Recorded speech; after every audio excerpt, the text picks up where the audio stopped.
अच्छे भाग्यशाली अपना ही पुण्य उनमें घुस करके सेवा कराएंगे, और अपने ही कर्म जो कई जन्मों का जो अशुभ कर्म हो गए हैं, कई जन्मों में हो जाता है, वाणी से हो जाता है, शरीर से हो जाता है, मन से हो जाता है, जानबूझ के कर लिया कोई कर्म, वो कई जन्मों का कर्म वहाँ अड़चन डालते हैं, और इतनी खतरनाक अड़चन डालते हैं लगता है कि ये दुश्मन है, वो दुश्मन नहीं है। उनमें अपना कर्म घुस करके वो कार्य करवा रहा है, अपना ही कर्म, दूसरा कोई दुश्मन नहीं हो सकता संसार में, और न वेरी जग में कोई है, अपना ही कर्म बनता वेरी। ये पक्का 100 में से 100% सत्य है। संसार में अपना कोई दुश्मन नहीं है। कबीर साहब ने कहा जग में बेरी कोई नहीं, जो मन शीतल होई, यहू आपा को डार दो, दया करे सब कोई। तो अपना कर्म कितने जन्मों का कैसे, अरे आप तो ये क्या बात बता रहे हो, भगवान महावीर केवली पद पा गए, माना साक्षात्कार कर लिया परमात्मा का। उनके बाद में उन्होंने चतुर्मास भी किए, प्रकृति के नियमों का पालन भी किया। एक बार श्रावस्ती नगरी के किनारे चतुर्मास किया भगवान महावीर ने, तो श्रावस्ती नगरी में है और पास में नदी बह रही है, तो वहाँ ध्यान करने के लिए चले गए। फिर चौमासा के बाद में वे झाड़े, जो मारो महीना है, पर मारो महीना भी वहाँ गए तो एक राक्षसी आई। राक्षसी ने महावीर भगवान को देखा, देखते ही वो पूर्व जन्मों का कर्म से योग इन प्रकार का बना कि राक्षसी के मन में आया कि कोई दुष्ट बेटा है।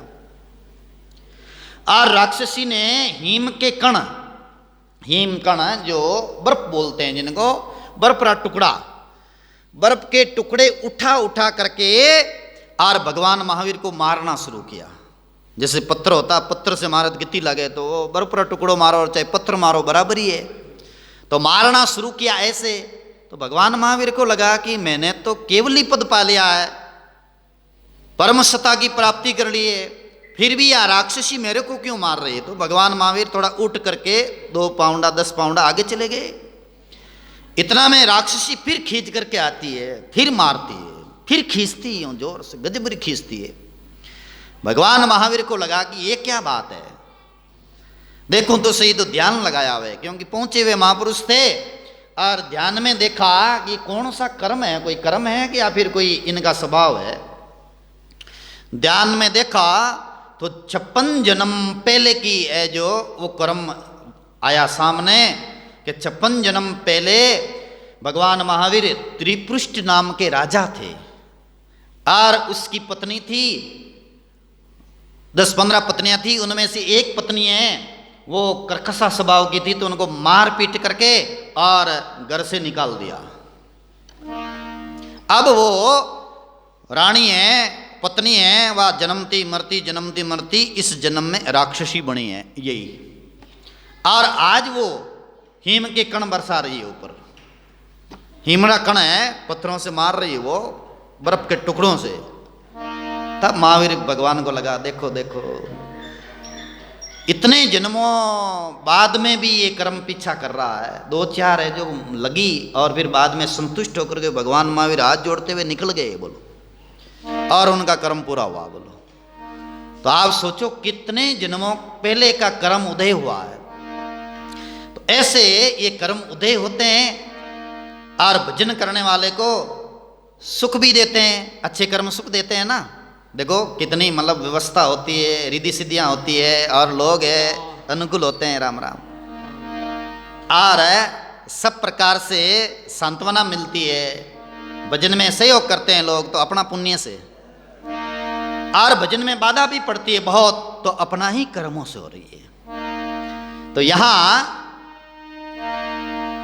ज्ञानेश्वर जी महाराज कह रहे हैं शंख और बंकनाल, और वहां पर भ्रकुटी के अंदर जो है जाकर के एक होते हैं। शंख जोग सज भ्रकुटी जावे, नाद बिंद के माए मिलावे, बहुत वर्ष लगे राखी काया, आदूत पत को घर भाया। बहुत वर्षों तक अगर यहां पर भी काया को रख ले, क्योंकि यहाँ के बाद में जो है आगे जो साधन है अनहद नाद के बाद, वो साधन जो है मोक्ष पाने का साधन है। यहाँ तक है कई प्रकार की सिद्धियाँ, कई प्रकार की रिद्धियाँ, कई प्रकार के जो है आयु बढ़ाने का वो कला यहाँ मिल जाती है। राम राम। तो ऐसी कला मिल जाती यहाँ तक, और आपने यहाँ तक साधना की है। ये कहते ही चांगल ऋषि ने कहा, हाँ भगवान मैंने यहाँ तक साधना की है। अब चांगल ऋषि को समझ में आया, देखो मैंने यहाँ तक साधना की है और यहाँ मैंने जो उम्र भी बढ़ाई और सिद्धि भी पाई और यहाँ तक की मैं हूँ आगे। तो अब चांगल ऋषि को आगे का वेद बता रहे हैं। बोले यहाँ तक तो आपने साधना की, यार तक तो आप आया हो, इन आगे आपने मालूम नहीं है ये साधना कैसे होए, किस प्रकार से बढ़े आगे।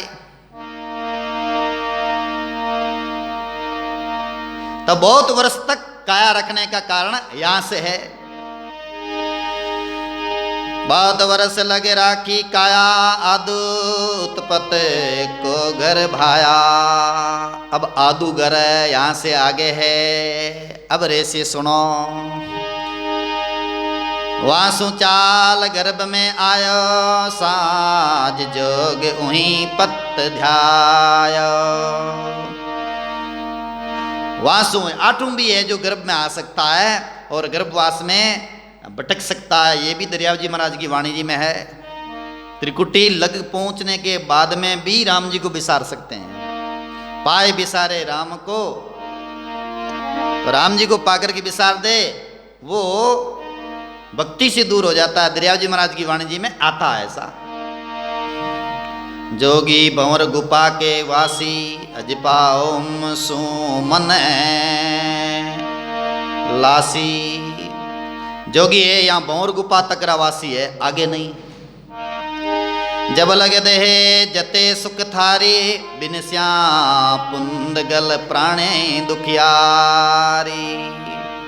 जब लगे दे है, जब तक सुखी है वो, अड़ तक तो त्रिकुटी तक बताया कि शरीर है और आप शरीर को रख रहे हो, तब तक है सारा मौज मस्ती से रह सकते हो। इतने ज्ञान से तो, इतनी सिद्धि से तो आप बराबर आनंद का अनुभव करोगे जैसे आपने किया है। किसने कहा? ज्ञानदेव जी ने चांगल ऋषि को कहा। आप खूब आराम से रहे, मस्ती से घूमते फिरते रहे, मान बढ़ाई पाई, प्रतिष्ठा पाई, चेले भी खूब बनाए, लेकिन काल दूर नहीं हुआ अभी तक। तो अटा तक तो है चांगल ऋषि जी। शरीर है तब तक बहुत है जो सुख सुविधा आराम पाओगे आप, लेकिन पुण्य क्षीण होते ही फिर दुख बराबर वो को मिलेगा। पुण्य क्षीण होते ही वापिस दुख ही दुख मिलेगा। अच्छी आव बड़ी कां पाई, चुन चुन काल सकल को खाई। एक दिन काल जरूर खा जाता है, तो जन्म मरण तो नहीं मिटाना। चांगल ऋषि जी बोले, हाँ गुरुदेव। देह विकार सच्चा कहाँ कीजे, सच सच नाम परम पद लीजे। देह विकार है तब तक काल मिटता नहीं है, और सच सच नाम ग्रहण करो।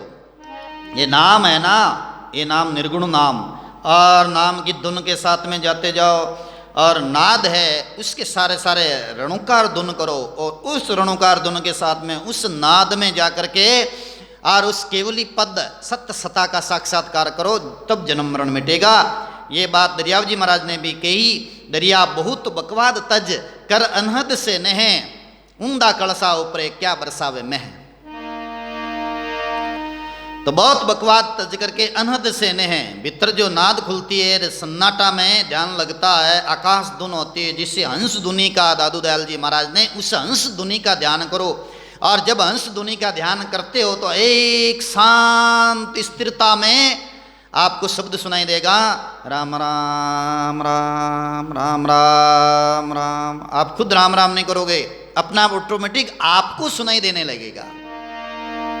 और उस समय में दादू दयाल जी महाराज ने कहा कि वो नाद जब सुनते हो तो उस वक्त लगता है कि सारे पशु पक्षी जीव जंतु प्राणी सभी राम राम कर रहे हैं। आप सन्नाटा में ध्यान करके देखो, कभी कभार सुबह सवेरे या रात्रि में 2-3 बजे के आसपास जब सारा कोलाहल थम जाए, उस समय में एक सन्नाटा में साधना में बैठो छत पे जा करके, तब लगेगा कि सारे जितने भी दिशाओं में पशु पक्षी वो सब राम राम कर रहे हैं। राम राम राम वाह है हंस धुनी। और उस हंस धुनी को ही अनद नाद का है।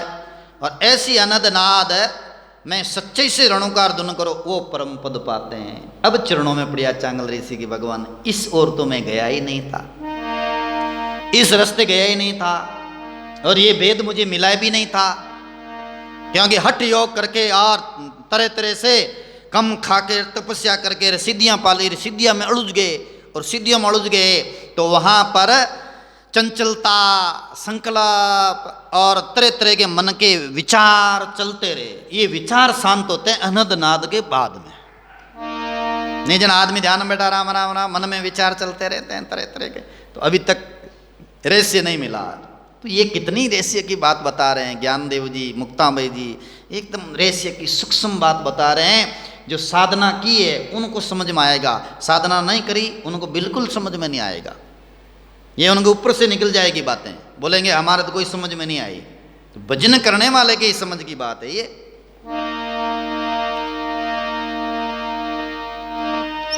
इन कारण जिन देह मिटावे, दे सच्चा अंश मोक्ष न पावे। अगर सिद्धियान कारण देह मिटावे ना, फिर वो मोक्ष नहीं पाता है। यह बोले ज्ञानेश्वर मुक्ता, अब भक्ति जोग की सुन ले जुगता। भक्ति जोगरी है जो जुगती सुनो। चौकी चार चूर जन जावे, से हंसा सुख सागर पावे। त्रिकुटी तक 3 चौकियां, फिर आगे की चौकी में जाए तो वो हंसा सुख सागर की प्राप्ति करे। सुख सागर क्या है? आत्मा। सुख का सागर राम है, दुख का भंजनहार। रामचरण तजिए नहीं, बजिए बारंबार। दरियाव जी महाराज, दादू दयाल जी महाराज कहते हैं दुख दरिया संसार है, सुख का सागर राम। सुख सागर चल जावे, दादू तज बेकाम। तो ऐसे सुख सागर की प्राप्ति करते हैं जो त्रिकुटी से आगे जाकर के उस नाद में रणुकार धुन मिलाए, वो जाते हैं। सट चक्र सट मुद्रा ध्यानी, मोक्ष पहुंता केवल ज्ञानी। सट चक्र सट मुद्रा है। सट चक्र इनमें इन्हें देखो, मूल द्वार है, अनाहद चक्र है, विशुद्धाग्य चक्र है, अज्ञात चक्र है, कंठ कमल है। ये सट चक्र, सट चक्रों से पार है वो ये चीज है। और सट मुद्रा, मुद्राएं हैं, खेचरी, चांचरी, भूचरी, उन्मुनी, अगोचरी इत्यादि मुद्राएं हैं। तो मोक्ष पहुंचने वाले ज्ञानी, केवल ज्ञानी हैं, वो राम जी का नाम लेते हैं। आसन पदम जुगत है लावे, राम शब्द में सुरत मिलावे। पद्म आसन लगाते हैं या सुखासन, और जुगती से आसन पे बैठ करके राम शब्द के अंदर सुरती मिलाते हैं, वो परम गति को जाते हैं, वो परमात्मा को पाते हैं, केवली पद को पाते हैं।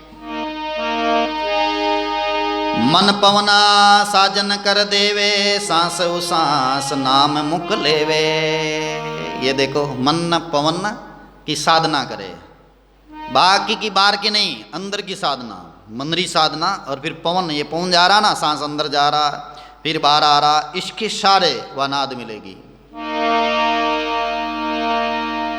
और सांसो सांस नाम मुख लेवे, सांस सांस में राम राम लेने की कला आ गई तो समझो वो है परमात्मा के लोक की तरफ जाएंगे। वीरे प्रेम आंसू नहीं टूटे, सुख सीरा अमृत रस बूटे। ऐसे राम राम करने लगे ना तो वीरे जाग जाओ मन में, और प्रेम जाग जाओ, और आंसू टपकने लग गया आंखियां मुँह बार बार। तो आ स्थिति बन जाया करे, आंखियां आंसू भी टपके, और राम राम करता करता प्रेमा भक्ति जाग जावे। और इस प्रकार से भीतर से अमृत रस पीते हैं, राम जी के नाम का रस पीते हैं। जबू के नाड़ हबू के हियो, घूंट घूंट अमृत रस पियो।